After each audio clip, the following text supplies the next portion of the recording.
Hey, welcome back to Fat Mama Physics. This is a continuation. If I messed it up in the last video or so, it's not 4.5, it's 5.5. I also probably have it wrong on my sheet there. This is Unit 5 graphing. Unit 4 was algebra. That's my mistake. I'm so sorry. Okay, so this is the last video in this set, and this has to do with, ignore that there, I've got better questions than that. Example 3 is interpolating and extrapolating to determine values of the graph. This is the last video of 5.5 with this last example. Here you got this line, as you can see. So guess what? I'm going to start from the get-go, pause the video, and try this question yourself. Okay, so let's get started. Okay, so there's a couple of ways to do this one, and I might do a few questions in two different ways to show you. But also, don't forget, I'm going to do this entire page using the slope y-intercept form version in a separate video altogether. So if you want to, you can stay tuned for that one. The first thing I'm going to do for this graph is I'm just going to double check which points that I need, because I might need to extrapolate. I might have to extend my graph because of that. First of all, I have y equals to 3. That's right there. And if I take a look at my graph, it touches nowhere so far. But if imagine you can look at this red line, if it continues to move down this way, you'll see that y equals to 3 is somewhere over here, meaning I have to extend my graph to the left side. Also, I have x is equal to 5. That is fine. I can just read the graph. Determine the value of y when x is equal to 1. That is right over there. So let's just mark it on my graph here. Those values are fine too, because I can read the graph. So if I want to extend my graph for the purpose of those questions, I'm just going to do this. And I'm just going to stop it right there. It's okay. It's not the best. And maybe what I'll do is I will draw some grid lines and follow my pattern on this side. So here I have -2, -4 is over here. Oh, this dot should be right there. And then this over here would be -6, I believe. So if I want to draw a line up to this point, then this looks like intersects my graph right there. And that looks like a -6 based off where this these line graphs are intersecting my graph. Okay, so let's do A. If we take a look at A, we have, let's use black. We have determined the value of x when y is 3. So when a y is 3, it is right here. We want to see where it intersects our graph, assuming that the pattern continues. So if we go across, it looks like it's going to touch -6 on the x-axis here. Notice I've also continued the lines on my graph, so I can determine the value of x. So I'm just going to write it right here. X is equal to -6 based off the work that I've shown on the graph.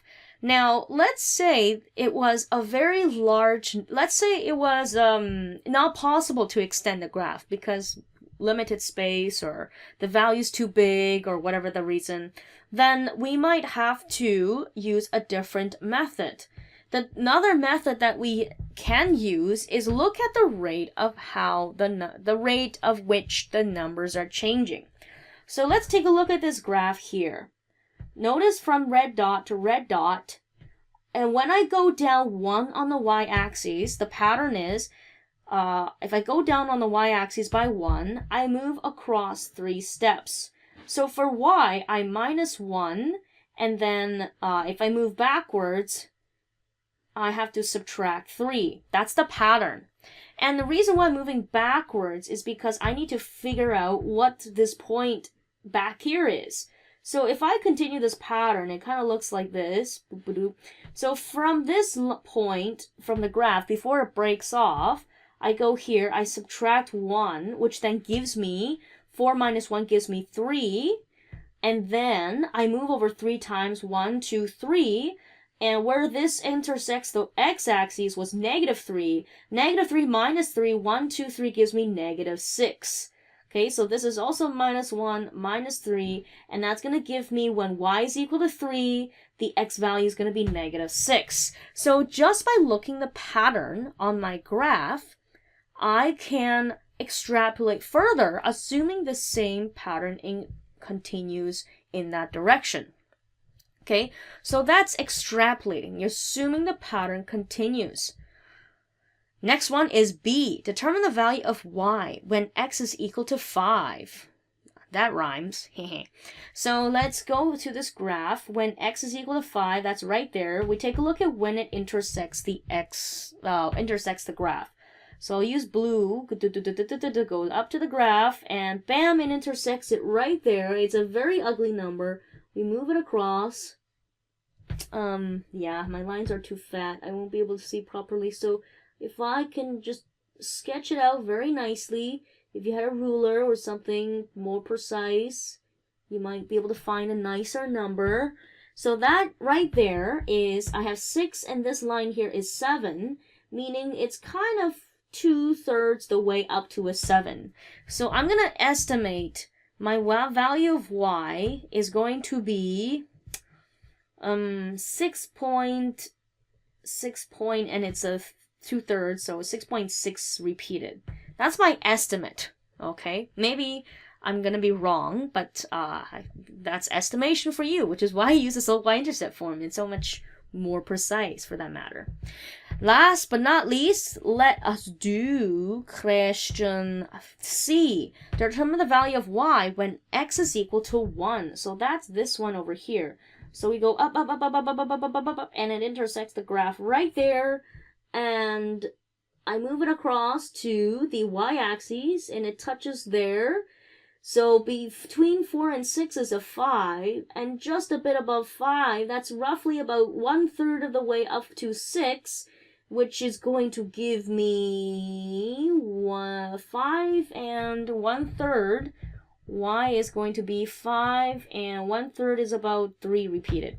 Okay? So that's my estimations for example number 3. So that's it. That's all the examples. So I thank you for watching this video. If you would like to, stay tuned for the slope y-intercept form of this lesson, and you'll see how brilliant it streamlines the workflow without needing to make any guesses or anything. You have so much certainty of what you're doing. So anyways, but pattern recognition is still a good skill to use. So I did not just do that version completely. So thank you for watching. Good luck. Fat Mama Physics signing out.